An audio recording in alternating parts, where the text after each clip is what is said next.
And you look at this practice and say, gosh, I've got 8 prominent things that I need to change about this practice. But you know that if you try to do all 8 of these things, there's no way you're going to be able to do them. And so you say, okay, what is going to have the greatest impact on my practice right now? I'm Dr. Rick Steedle with some useful ideas for the successful, not stressful practice. So what are the right priorities? They are looking at the key frustrations of your patients, of your parents, of the dentists, of the community, of your staff, of you, looking at those key frustrations and making a list of all the things that frustrate people about your practice. For example, what is it that parents are frustrated by? That's where the opportunity lies, to actually please them to the point where they're going to refer their friends, because you want to be able to exceed their expectations every time they come in. You want every time they come in to feel like I get seen on time, I'm out on time, I can get to my soccer practice on time.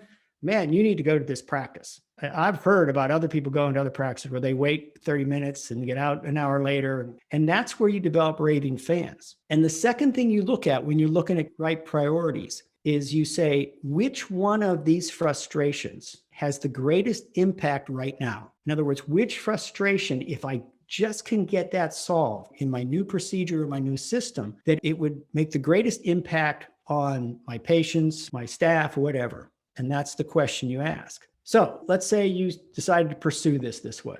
You say, okay, I bought this practice, the guy's gone, and I'm going to do what Steedle told me to do. And so I look at my practice and I say, under clinical care, I need some staff training. And he wasn't doing TADs, and I really want to initiate TADs. And then you say to yourself, well, he was never on time. I know that's a key frustration of patients and parents. I need to do something about that. And my front desk, they're okay, but they don't really treat the patients the way I want them to treat them. You're trying to change the customer experience. As far as interpersonal, he had his old cronies referring to the practice. I need a marketing plan that can really build my practice now that he's gone. And I also feel I should be doing some community service just to become more part of this community. And under financial management, his collections were down at like 90%. And I know even national averages in the high 90s. I really need to do something about my collections. And he was always running out of stuff. And every time I ask an assistant, oh, they don't have that bracket. We ran out of that bracket. And you look at this practice and say, gosh, I've got 8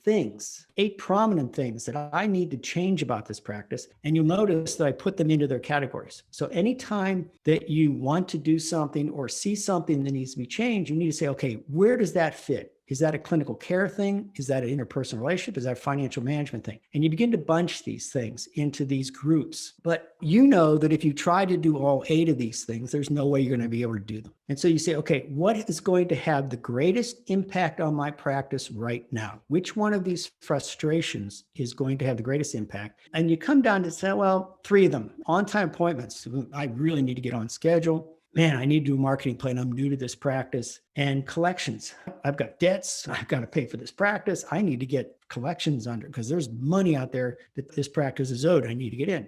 Having done this for a long time, I begin to realize that you probably can only do 2 or 3. And in this particular case, you could probably only do 2. If these are truly the ones with the highest priority, then you're going to say, I'm going to table these other things. I may make little progress, but my main concentration, at least in the clinic, is going to be here, and at the front desk is going to be here. And those are going to be my 2 projects, my 2 highest priorities, because I've determined these are key frustrations, and I've determined if I can solve these, it's going to have the greatest impact on my practice. But even then, once you look at that on-time appointments, they're going to be subsystems of the main system. This is the ends goal.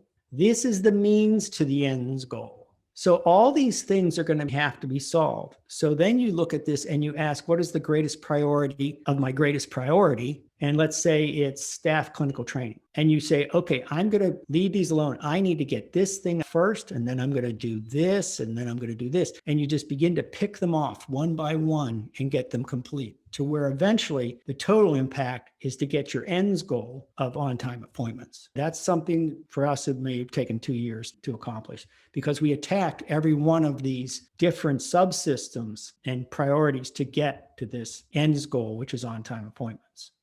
And as I said, you use the case principle. You don't need to reinvent the wheel. You want to copy and steal everything.